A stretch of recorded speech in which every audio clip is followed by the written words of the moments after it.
Maintenant, on va accueillir Catherine Palassi, maître de conférence à l'Université Côte d'Azur et aussi au laboratoire BCL, Base Campus Langage, qui va nous présenter sa conférence Recherche sur la variabilité et le développement du français chez l'enfant. Quel lien avec son enseignement à l'école et les inégalités éducatives?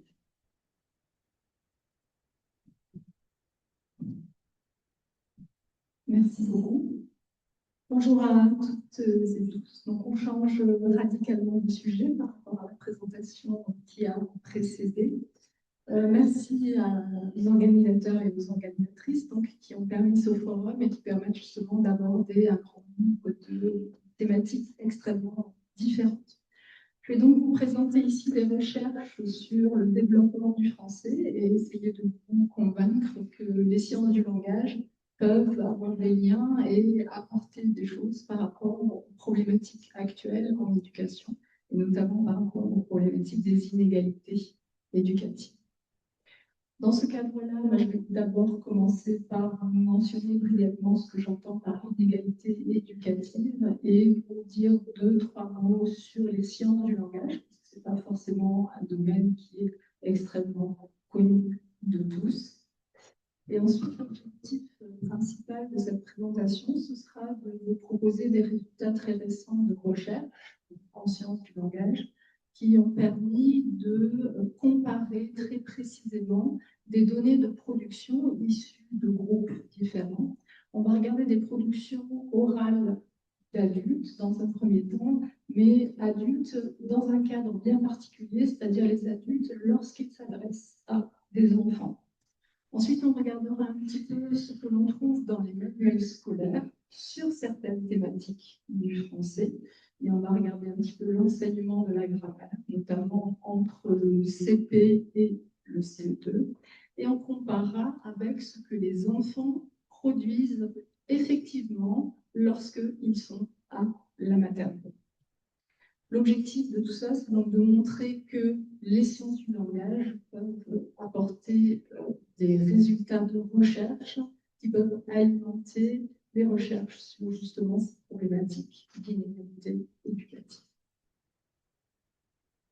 Donc, quelques mots sur ces inégalités éducatives.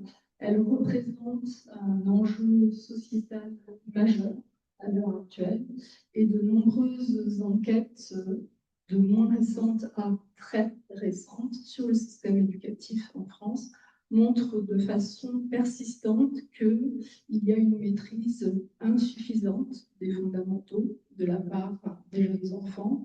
Et quand on parle des fondamentaux, on parle notamment des mathématiques, mais également le traitement que les enfants font de la langue française. Ces inégalités éducatives, d'autre part, sont décrites comme étant marquées et elles persistent dans le système éducatif.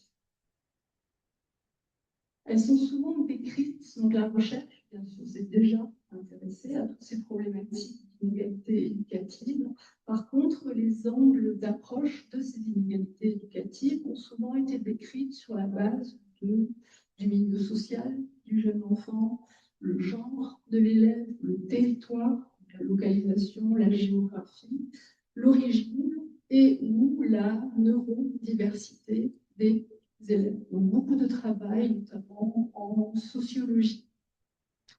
Et ce que je voudrais vous montrer aujourd'hui, c'est que les recherches en sciences du langage, donc sur le développement du français chez le jeune enfant, peuvent apporter un éclairage complémentaire à toutes ces recherches qui existent déjà par ailleurs, et donc des pistes de réflexion pour éventuellement réduire ces inégalités éducatives, mais les réduire déjà d'un point de vue purement linguistique. Donc, on s'attaque directement au traitement que les enfants font du français, et on va voir que ce n'est pas si facile que ça de décrire ce qu'est le français actuel.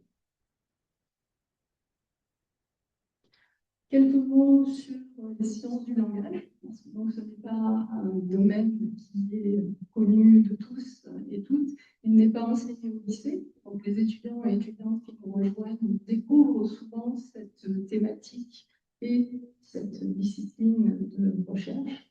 Donc, on est sur une étude, comme son nom l'indique, scientifique du langage, et on a un grand nombre de points d'entrée pour étudier de façon scientifique le langage. On peut étudier juste son évolution à travers les âges et voir comment le langage évolue au niveau de l'espèce humaine. On peut étudier son développement au niveau de l'individu, et c'est ce à quoi on va s'intéresser aujourd'hui. Et on peut étudier de façon plus générale son fonctionnement chez l'être humain et éventuellement tous ces dysfonctionnements chez l'être humain. On va focaliser aujourd'hui sur un domaine de recherche particulier en sciences du langage. Donc, c'est tout ce qui touche au développement du langage au niveau de l'individu et donc toute la capacité de l'individu à développer et à apprendre des langues tout au long de sa vie. Et là, on va avoir différents cas de figure possibles. Ce à quoi on va s'intéresser nous ici, c'est ce qu'on appelle la L1, c'est-à-dire la langue native, la toute première langue qui est développée par le jeune enfant, et on sait maintenant qu'il la développe grâce à une familiarisation qui est extrêmement précoce, puisque cette familiarisation a lieu dès la période intra-utérine. Donc l'acquisition du langage démarre dès cette période intra-utérine. Donc nous, on appelle ça L1. On objective ce développement en disant que c'est la première langue acquise par un jeune enfant. Vous connaissez sans doute, et peut-être que vous-même, vous êtes bilingue, donc on peut en acquérir une de façon précoce, mais aussi on peut en acquérir deux ou plus que deux, donc bilinguisme, trilinguisme, etc.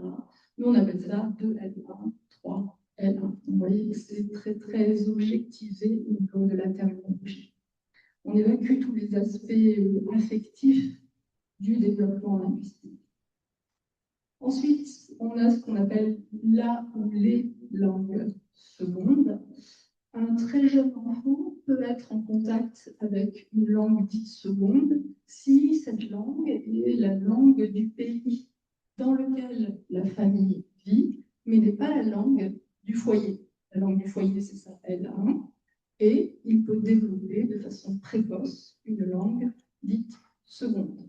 Ça, ce sera considéré comme étant avant l'âge de 6 ans, parce que l'on sait maintenant qu'il y a une frontière au niveau de l'âge, au niveau des périodes sensibles, avec un seuil critique aux alentours de l'âge de 6 ans, et que le traitement des informations linguistiques change assez radicalement dans le cerveau lorsque l'on franchit cette limite de l'âge de 6 ans. Donc, après 6 ans, on ne va plus parler de langue seconde précoce, mais de langue seconde. Ce sont toutes les langues que l'on a apprises au collège, au lycée, à l'université, etc. On peut étudier la compréhension du langage, on peut étudier la production du langage, et ce sont vraiment des volets extrêmement différents du traitement des informations linguistiques. Et on peut étudier la modalité orale, et c'est ce qu'on va regarder en partie aujourd'hui. On peut étudier une langue lorsqu'elle a en modalité signée, toutes les langues du signe, et on peut bien sûr étudier la modalité écrite d'une langue. Et ce sont des modalités qui sont considérées de façon différente parce que le traitement que notre cerveau fait de toutes ces informations est potentiellement très différent. Donc, ce que je vais vous montrer, c'est le résultat de recherches récentes, comparatives sur le développement du français en tant que langue première, L1. Et on va faire donc un petit comparatif entre, donc on est dans des productions orales, c'est important de considérer la modalité, donc des productions orales des adultes, mais lorsque ces adultes s'adressent aux enfants, et c'est très documenté. À l'heure actuelle, on sait qu'un adulte qui s'adresse à un enfant n'utilise pas le même type de langue que lorsque ce même adulte va s'adresser à d'autres adultes. D'où l'appellation particulière de ce langage adressé aux enfants, c'est le L1. C'est une L1 pour ces adultes, mais c'est une ELA un petit peu particulière qui n'a donc pas exactement les mêmes structures, le même vocabulaire, les mêmes intonations que le langage de ce même adulte lorsque cet adulte s'adresse à un autre adulte. On est donc sur de la L1, mais une L1 un petit peu particulière. Et cette L1 est notablement celle qui sert d'apport linguistique aux jeunes enfants lorsqu'ils développent leur propre système linguistique. Donc c'est leur input, c'est leur environnement linguistique principal. Ce n'est pas le seul, puisque évidemment que les enfants ne sont pas exposés uniquement à de la LAE, ils sont exposés à la télévision et à d'autres médias, ils sont exposés à des conversations entre adultes. Donc les apports linguistiques peuvent être potentiellement très divers, et principalement, leur apport linguistique, c'est la LAE. Et on va comparer ça avec des productions toujours orales, mais des productions orales d'enfants et d'enfants à la maternelle, donc plus ou moins entre les âges de 2 ans et 6 ans. Donc c'est également leur L1, puisqu'on est chez les jeunes enfants, et on est donc là dans l'output. Donc on a ce qu'ils entendent et on voit ce qu'ils produisent en retour. Et par rapport à ça, et par rapport notamment à la question des inégalités éducatives et des difficultés scolaires, ce que je vous propose, c'est de regarder aussi quelques extraits des manuels scolaires lorsque l'enfant entre à l'école élémentaire, donc à partir du CP et jusqu'au CE2. Et la question, c'est, y a-t-il des similitudes? Y a-t-il des différences? Plutôt s'attendre à cette deuxième option. Et la problématique est celle-ci, c'est que s'il y a des différences, est-ce qu'on n'est pas justement en train de toucher du doigt une des problématiques éducatives, à savoir qu'il y a une forme de mismatch entre ce que l'enfant sait de sa langue orale lorsqu'il arrive à l'école et ce qu'on lui apporte de cette langue qui est souvent considérée comme étant la même, mais on va voir que finalement elle est très différente. Et du coup, ça génère pas mal de difficultés au niveau des apprentissages. Pour faire cette comparaison, évidemment qu'on ne peut pas tout comparer ici. On va donc focaliser sur une thématique, un phénomène linguistique très spécifique, pour pouvoir justement faire une comparaison. Et ce sur quoi je vous propose de nous attarder aujourd'hui, c'est donc une question qui relève de la structure de la phrase, c'est la nature et la place du sujet grammatical dans la phrase. La première chose que vous voyez ici, c'est qu'il y a 4 lignes d'exemple pour dire à peu près la même chose. Donc, un des premiers points qui est extrêmement emblématique du français contemporain, oral notamment, c'est sa variabilité. Et la question de la variabilité est déjà une question en soi par rapport au traitement que l'on peut faire, que le jeune enfant va faire de toute cette variabilité. Donc, nature et place du sujet grammatical à la phrase. Juste quelques petits termes d'ordre grammatical, on ne va pas trop non plus insister là-dessus. C'est purement descriptif pour pouvoir faire des catégories. Donc, on peut avoir une phrase où on trouve, en termes de sujet, un pronom seul. Il est mignon. On peut combiner ce pronom avec un groupe nominal. Le chat, il est mignon. À cette première modification, on peut ajouter une deuxième modification qui est une modification d'ordre. C'est-à-dire qu'on peut trouver le groupe nominal d'abord, le pronom ensuite, ou on peut trouver l'inverse. Donc, il est mignon, le chat, avec un groupe nominal qui, du coup, se retrouve en fin de phrase. Et enfin, on peut trouver un groupe nominal seul. Donc, une variabilité non négligeable juste sur une thématique qui est la thématique de... Et encore, tout ça est très, très discuté au niveau de la théorisation linguistique. On va laisser ça de côté pour aujourd'hui. Mais juste, on va dire, on va appeler ça de façon très globale, la notion de sujet. Vous voyez beaucoup de variabilité sur ce que potentiellement peut être un sujet dans une phrase. Si on regarde donc la langue adressée aux enfants et qu'on regarde les bases de données et qu'on calcule un petit peu comment se répartissent ces différentes catégories dans la LAE, là, vous avez le résultat d'études de deux bases de données, première et deuxième colonne. On a l'impression que de nouveau, là, on a énormément de variabilité par rapport à la distribution de ces différentes catégories, puisque dans le premier corpus, le pronom seul, c'est 75% à peu près. Le pronom combiné au groupe nominal, l'ordre n'étant pas forcément pertinent ici, c'est environ 24%.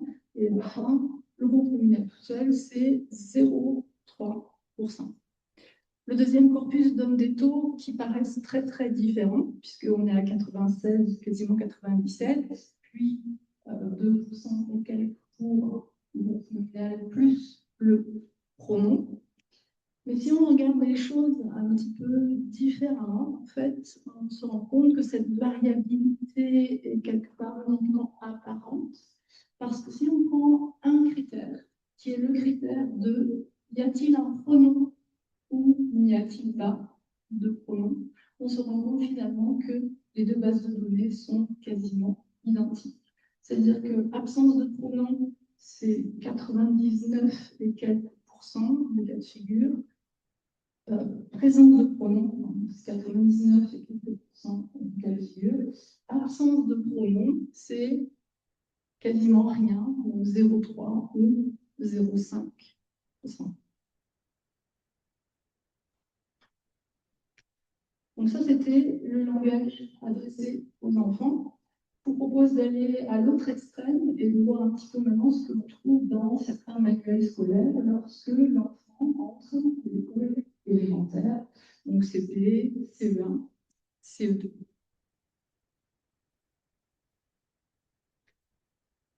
Un exemple du premier manuel de lecture. À la fin de cette année de CP, on commence à trouver des petits textes qui sont considérés comme attractifs pour les enfants, pour les inciter à la lecture. Vous avez un exemple de texte ici. Et en termes de nature et de place du sujet grammatical, on voit qu'il y a des pronoms. Donc, ils vont, ils affolent, ils soufflent. On voit dans cet extrait un groupe nominal, les farfadets de la forêt énervés. Et on trouve quelque chose qu'on n'a pas encore mentionné parce que ça relève du français très, très, très soutenu. Et on trouve cette structure de façon très rare. Et pourtant, on la trouve ici, dans ce petit texte en fin de CP. Et cette structure très rare, c'est l'omission de toute forme de sujet lorsque l'on est dans une configuration de coordination. Donc on a le « et » ici, entre « vont » et « viennent », et on n'a pas de sujet devant le second verbe. Donc ça, c'est très très rare, et ça relève du français considéré comme très soutenu. Autre exemple, on avance un petit peu en âge dans le manuel, début CE1.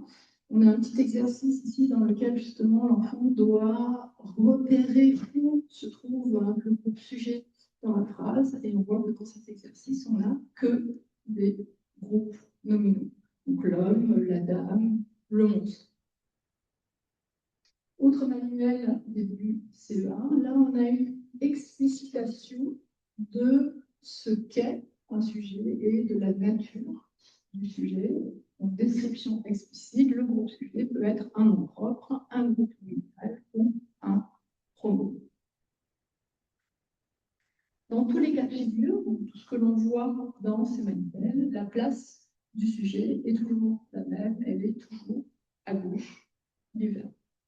Donc, différents cas de figure, pas forcément les mêmes cas de figure que l'on a vus dans le LAE, et une place constante à gauche du verbe. Donc, des groupes nominaux sans pronom, des pronoms seuls, des rares omissions du sujet en coordination, et là, donc, on est vraiment complètement dans les caractéristiques du français standard. Et bien sûr, là, on est dans la modalité écrite du français.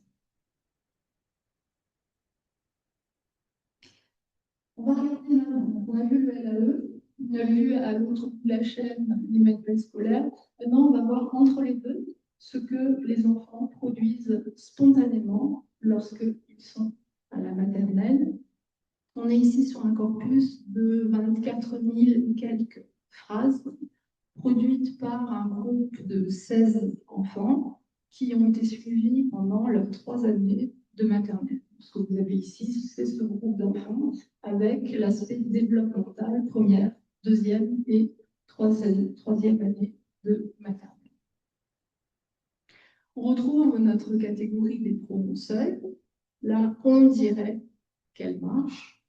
La deuxième ligne, c'est la catégorie des groupes nominaux accompagnés d'un pronom. Et ici, il n'y a pas la distinction faite en termes d'ordre des deux items. Et la troisième ligne, c'est la ligne des groupes nominaux seuls. Donc là, on dirait qu'elle marche. Papy et mamie, ils sont venus à ma maison. Là, son copain, à Juliette, tape des pieds et des mains. Donc on voit ici, et si on refait notre petite manipulation et qu'on regarde le corpus sur la base de est-ce qu'il y a un pronom, s'il n'y a pas de pronom, on retrouve des taux qui sont tout à fait similaires à ce que les adultes produisent dans le LAE. Donc sans surprise, l'enfant produit un système linguistique qui est extrêmement similaire à celui qu'il entend au quotidien dans le cadre du français informel. Donc très similaire, sauf peut-être pour une petite chose ici, c'est ce 1% qui n'a l'air de rien, parce que c'est très très bas comme pourcentage de présence des groupes nominaux seuls, et là on est en 3e année de maternelle, donc on est juste avant l'entrée au CP. Par contre, 1% c'est quand même le double du 0,5% qui est le taux le plus élevé en LAE. Donc, on va revenir sur ce 1% d'ici 2-3 diapos. Pour le moment, on va faire un petit comparatif donc, des 3 campus que je vous ai mentionnés. Vous avez les taux enfants, les taux LAE, adultes, et 2 constats qui sont à faire assez immédiats par rapport au manuel scolaire. C'est qu'on se rend compte de la disparité entre ce que propose les manuels scolaires et ce qu'un enfant manipule effectivement lorsqu'il entre à l'école, puisque groupe nominal et pronom, c'est une structure qui est fréquente en production orale adulte, en production orale enfant, mais inexistante dans les manuels scolaires. Et l'autre point, c'est que le groupe nominal seul, notre dernière ligne sur tous nos tableaux, c'est une structure quasi inexistante en production orale adulte, en production orale enfant, mais majoritaire dans les manuels. Donc on voit ici qu'on a affaire à, c'est du français, certes, mais ce sont des systèmes linguistiques qui présentent de très grandes différences. Et qui dit très grande différence dit difficulté potentielle de traitement lorsque il s'agit de passer d'un système à un autre système. Pour vous donner un autre exemple justement de cette disparité des systèmes, un exemple de tâche de répétition qui a été effectuée par un élève de maternelle, première année de maternelle, qui en fait effectue ces tâches de répétition très fréquemment dans le cadre scolaire, puisque lorsqu'on leur demande de répéter une comptine, on est dans une tâche de répétition. Donc ici, on est sur une comptine qui est mimée et produite à l'oral par l'enseignante, et on demande à l'enfant de répéter cette comptine. Le héros de la comptine, c'est un escargot, et il y a le petit mime qui va avec. Donc l'enseignante produit l'escargot dort parce qu'il fait beau dehors, un nuage arrive et fait tomber la pluie, l'escargot sort une corne, 2 cornes, et s'en va se promener. 3 groupes nominaux sans pronom, 2 omissions en coordination. Vous vous souvenez, omission en coordination, c'est du français extrêmement soutenu. Un pronom, donc ici on a vraiment toutes les caractéristiques emblématiques d'un français standard plus. Maintenant, l'enfant a été exposé à ceci avec la tâche explicite. Maintenant, tu répètes la comptine. Et l'enfant qui a 2 ans et 9 mois produit l'escargot il dort parce qu'il fait beau dehors, un nuage il arrive. Et ensuite, il y a quelque chose qu'on n'arrive pas à transcrire, donc qui est inaudible. 2 cornes, il s'en va se promener. Si on compte nature, différents types de sujets, on a 0 groupe nominaux sans pronom, on a 0 omission en coordination, on a 2 pronoms, il fait beau et il s'en va, et on a 2 groupes nominaux avec pronom. Et là, donc, on est dans la production spontanée d'un jeune enfant de maternelle, alors qu'on vient de lui donner un modèle, quand même très précis et très clair, du français standard. Et de nouveau, pour reparler de ceci, parce qu'au niveau linguistique, c'est extrêmement intéressant à analyser, il y a quand même quelque chose de récurrent dans ce français spontané, c'est la présence quasi systématique des pronoms, quelle que soit la configuration autre. Je reviens à mon 1% ici, donc 1% de syntagme nominaux sans pronoms, pas très élevé, 3e année maternelle, mais quand même beaucoup plus élevé que le LAE. Du coup, c'est intéressant d'aller regarder quels sont les contextes d'émergence de ces structures avec des syntagmes sans pronom chez les enfants à la maternelle. Par exemple, là, son copain Juliette tape des pieds et des mains. Et du coup, c'est intéressant de faire une étude du contexte d'émergence de chacune de ces phrases. Donc, dans ce corpus de 24 et quelques mille phrases, il y avait 152 occurrences de ce type, tout enfant confondu, toute année de maternelle confondue. Et ce qu'on voit clairement dans l'étude de ce corpus, si on regarde la progression d'une année de maternelle sur l'autre, c'est que en première année de maternelle, la plupart de ces syntagmes de sans pronom émergent grâce à l'apprentissage de comptines ou de chansons. Donc, contrairement à ce qu'on vient de voir avec le petit garçon de 2 ans, 9 mois qui ne produit pas cette structure émerge quand même majoritairement dans ce cas de figure, donc des comptines ou des chansons. Et ce qui est intéressant de voir, c'est que les contextes évoluent au fil des 3 années de maternelle. En 2e année de maternelle, les groupes nominaux sans pronom émergent de plus en plus dans les situations que l'on appelle les situations de lecture partagée. L'enfant ne lit pas encore, puisque là, en 2e année de maternelle, on est sur des enfants de 4-5 ans, mais ils sont dans une situation où ils manipulent des livres, et ils manipulent des livres pour lesquels on leur a lu l'histoire. Donc, ils ont entendu du français standard par le biais de ce support de livre. Et là, ils ont ces livres entre les mains. Et dans ce contexte particulier, c'est là où émergent la plupart de ces phrases avec des groupes nominaux sans pronom en 2e année de maternelle. Donc, on n'est toujours pas dans la production complètement spontanée. Donc, on va du très appris vers du un peu moins appris, mais quand même très, très conditionné. Et ce n'est qu'en 3e année de maternelle, on s'aperçoit que certains enfants commencent à mettre ces structures du français standard dans leur production spontanée. Donc, lorsqu'ils racontent des histoires de façon spontanée, ce qu'ils racontent sur ce qui leur est arrivé la veille, etc. Ou lorsqu'ils sont en situation de jeu. On a donc une intégration qui est très progressive de cette structure du français standard dans l'oral enfantin de la maternelle, et on va du non spontané au plus spontané progressivement.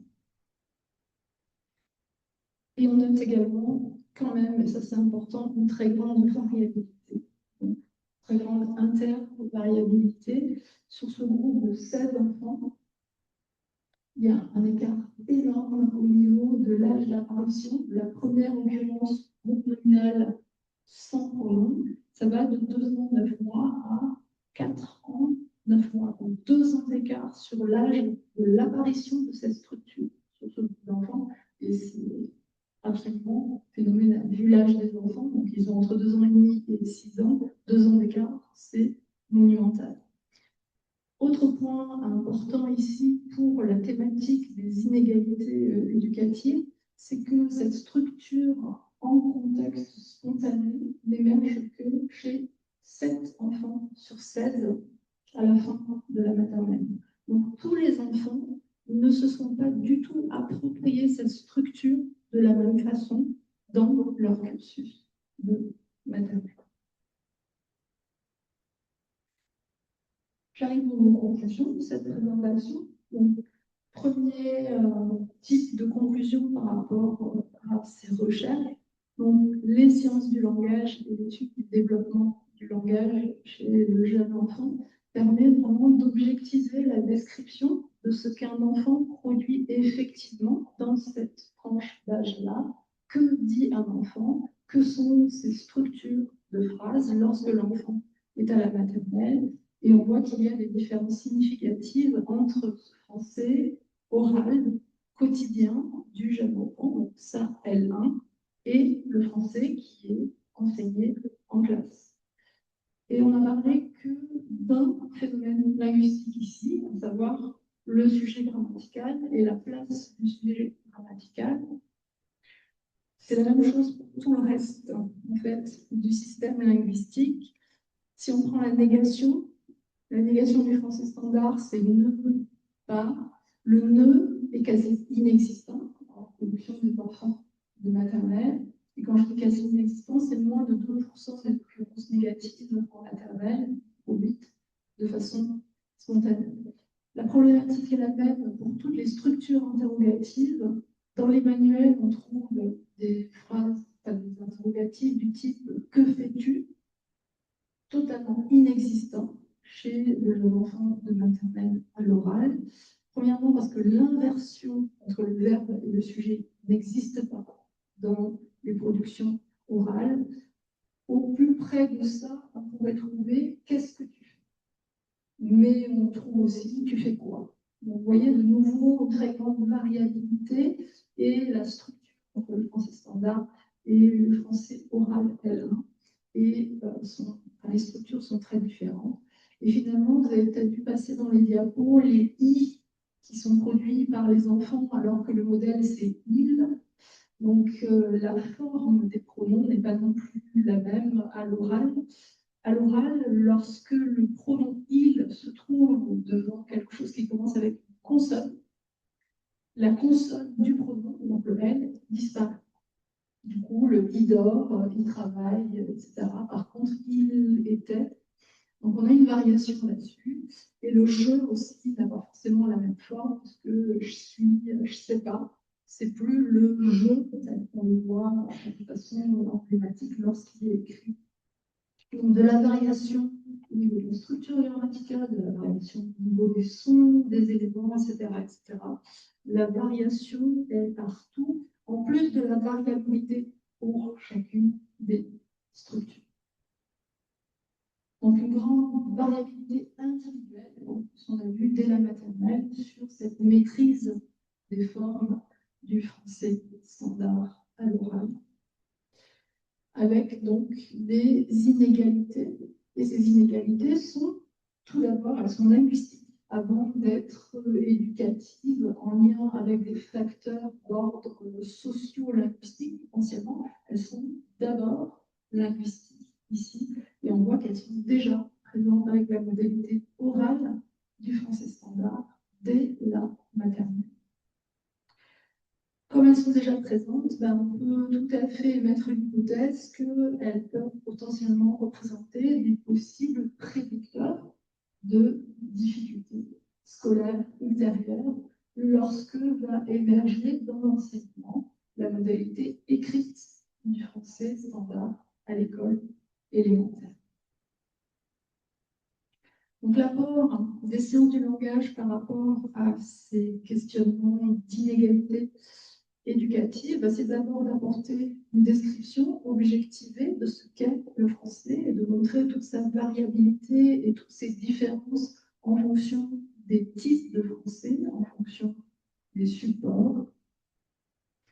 Et c'est de montrer et vraiment de mettre en avant et de mettre en lumière que la transition entre le français L1, donc le premier français acquis par le jeune enfant, donc qui est exclusivement oral, qui est transmis de façon implicite.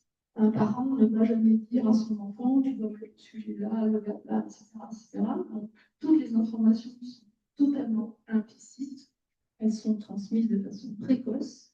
Et la transition donc, de ce premier français, avec toutes les modalités que l'on vient de voir, vers un français standard qui lui arrive donc un peu plus tard, qui est écrit et qui est transmis plus explicitement, cette transition n'est pas si anodine. En fait, elle n'est pas du tout anodine et elle se révèle même être plutôt cognitivement complexe. Et puisque c'est cognitivement complexe, c'est potentiellement source de difficultés.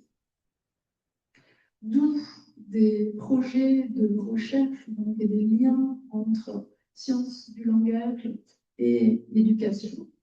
À la suite, par exemple, de ce que Dehaene et mes collègues ont publié il y a quelques années sur des projets de recherche translationnelle en éducation. Ceci avait été posé pour l'enseignement des mathématiques, mais je pense qu'on peut tout à fait étendre ça à l'enseignement du français, puisque dans ces recherches translationnelles sont là pour guider l'identification des besoins des élèves, la détection d'incompréhension systématique de certains contenus d'apprentissage ou de difficultés universelles liées aux spécificités de notre fonctionnement cognitif.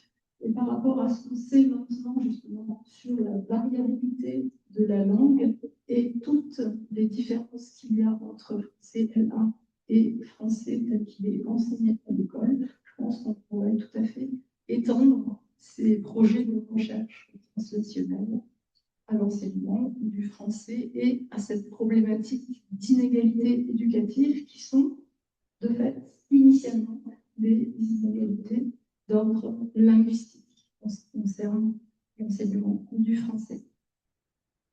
Voilà, je vous remercie de votre attention.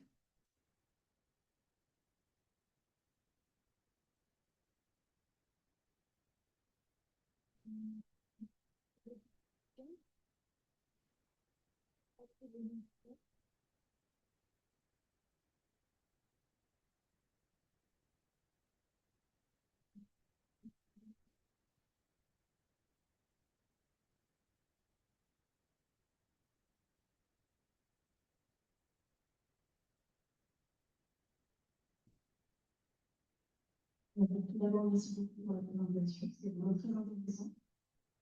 Moi, je voulais savoir pour les enfants qui ne sont pas exposés à la langue adressée à l'enfant dès le plus jeune âge. Je parle notamment des enfants qui ont été parents sourds ou des enfants qui ont une autre première langue maternelle.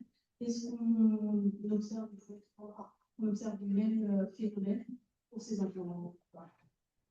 Alors, il y a beaucoup de cas de figure qui sont très différents dans ce que vous mentionnez. Par exemple, les enfants sourds, ça va dépendre du fait de si les adultes qui sont dans leur environnement présentent également une déficience cognitive. Donc, est-ce que ce sont des adultes qui manipulent une langue signée ou pas?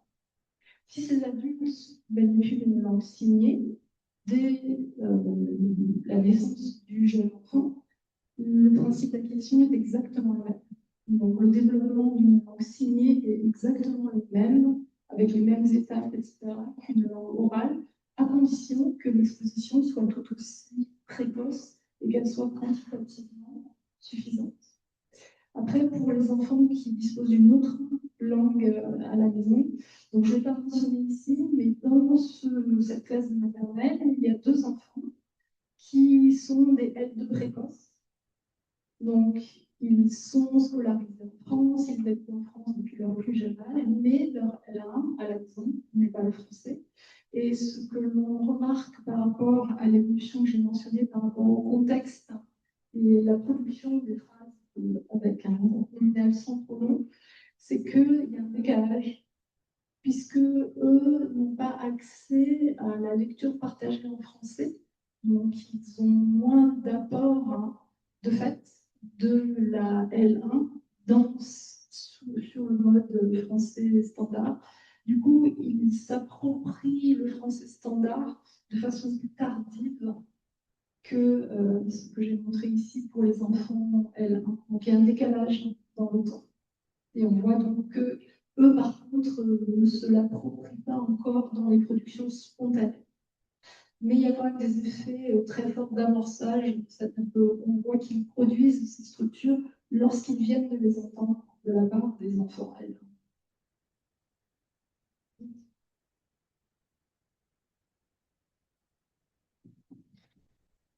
Merci encore pour votre présentation.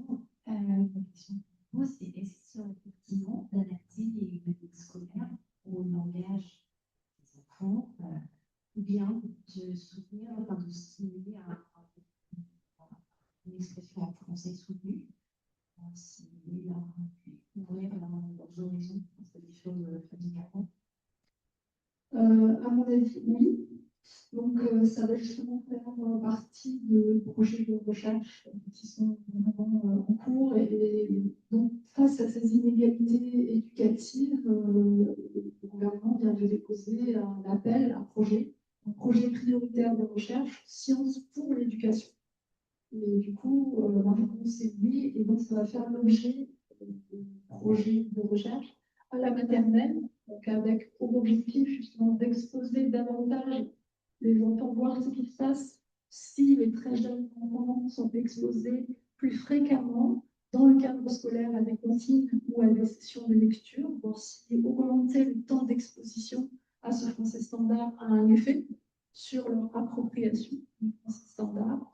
Et pour l'école élémentaire, c'est de voir un petit peu comment on peut justement adapter les manuels scolaires et faire en sorte peut-être qu'il y ait une explicitation du fait que les systèmes sont différents. Donc, sans forcément, parce que je ne suis pas sûre qu'on arrivera à un moment où on aura publié, donc noir sur blanc, dans des manuels scolaires, des structures avec syntaxe nominale, pronom, etc. Je ne vois pas ça dans un avenir proche. Par contre, ce qui serait possible, à mon sens, c'est d'expliciter l'existence d'une différence entre les différents systèmes qui sont manipulés et surtout partir de ce que l'enfant connaît. Parce que tous les enfants qui entrent à l'école élémentaire savent produire des phrases. La question, c'est arriver à ce qu'ils passent des phrases de l'oralité vers ces phrases de français standard. Donc, expliciter la différence. Déjà, reconnaître le français oral comme étant un système à part entière, parce que c'est le système que l'on utilise nous au quotidien, dans notre quotidien informel. Toutes les bases de données montrent la même chose. Et toutes les réactions des locuteurs disent la même chose. Quand on demande à quelqu'un, est-ce que toi tu dis je sais pas, ou est-ce que tu dis je ne sais pas, la réponse classique c'est non, moi je dis je ne sais pas, je dis jamais je sais pas. Donc ça c'est classique. Mais voilà, les bases de données, c'est à ça que servent les sciences du langage, en fait, c'est à objectiver ce qu'un locuteur fait vraiment avec sa langue sans porter le moindre jugement sur c'est bien, c'est pas bien. Ça, c'est pas du tout notre problématique. C'est simplement d'être descriptif. Et justement, bah là, ça peut avoir une utilité au niveau de l'enseignement du français à l'école. Donc, ma réponse, c'est 2 fois oui. Et puis, c'est vraiment des projets actuels.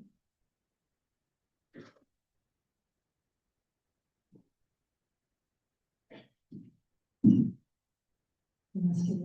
Ma question, c'est qu'est-ce qui fait que, et j'ai l'impression que c'est pas spécifique au français, cette cohabitation de deux systèmes, c'est le mot que tu utilises, qu'est-ce qui fait qu'on est arrivé là? Est-ce que c'est vraiment historique? Et en fait, moi, ça m'amène à la question de quelle légitimité du français vous soutenu, en fait. Alors, pour prendre la fin de ta question, la légitimité du français soutenu, c'est que c'est un système qui existe à part entière. Enfin, tous les systèmes ont leur légitimité avec leur registre et leur contexte d'utilisation.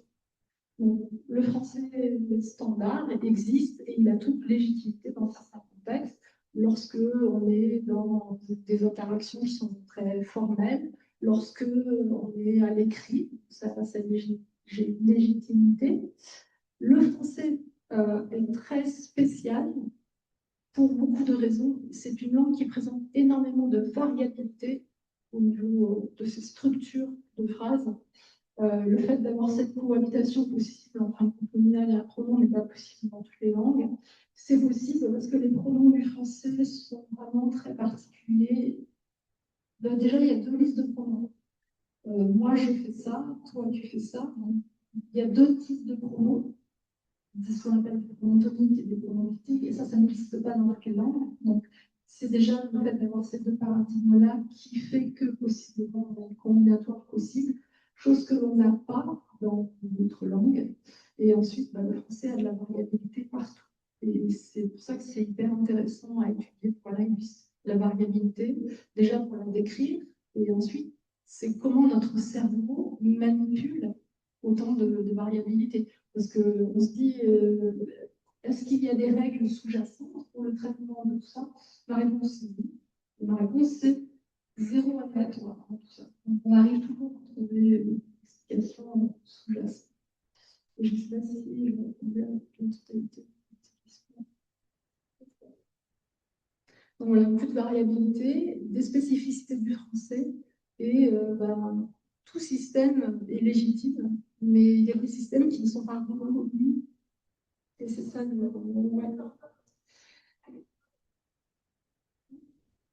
c'est l'évolution. Alors, parce que le français a aussi la spécificité de disposer de l'Académie française, qui est donc la gardienne du bon usage, bel usage, etc., etc. Donc, il y a eu une préservation très forte de ces structures. Mais enfin, c'est historique et ça se justifie aussi. C'était pour donner une existence au français initialement pour distinguer du latin. Maintenant, on va arrêter d'utiliser le latin, mais encore faut-il qu'on ait une langue qui soit à la hauteur du latin. Et du coup, on va fabriquer une belle langue, Académie française.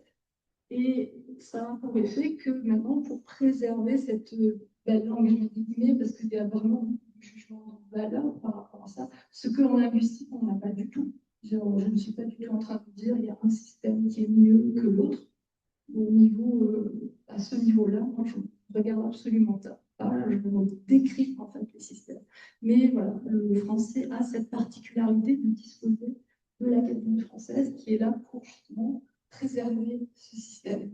Et c'est les règles de l'Académie française qui sont appliquées à l'école. Donc, c'est une chaîne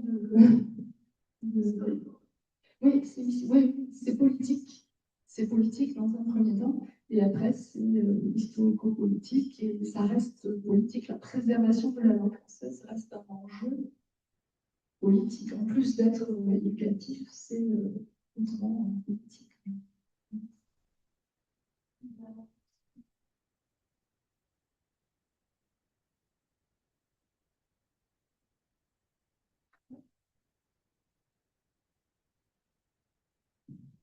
La question est peut-être un peu hors cadre, mais parfois je me questionne quand on voit sur les réseaux à quel langage sont exposés des jeunes qui, par exemple, sur TikTok, nous sont à un usage précocement, 8, 9, 6 ans, des langages appropriés, qui sont des langages différents de langues peuvent se mêler. Je ne sais pas si tout ça ne crée pas une difficulté supplémentaire à l'apprentissage de la langue française pour qu'elle en soit.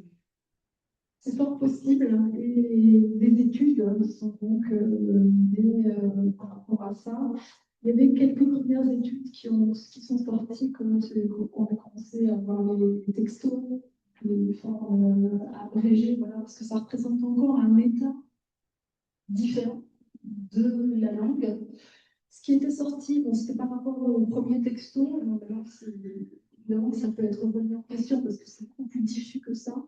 Mais par rapport au premier texto, c'est que c'est une modalité écrite.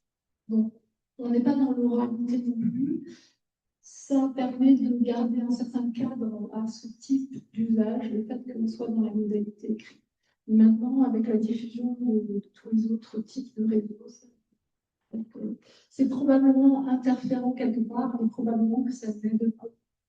Mais à partir du moment où on reconnaît ça comme un système à part entière, qu'on le décrit, on sait qu'il existe, et qu'on peut décrire les différences, là, je pense que c'est là où on peut aider à débrouiller un petit peu les choses et rendre le paysage linguistique un petit peu plus clair.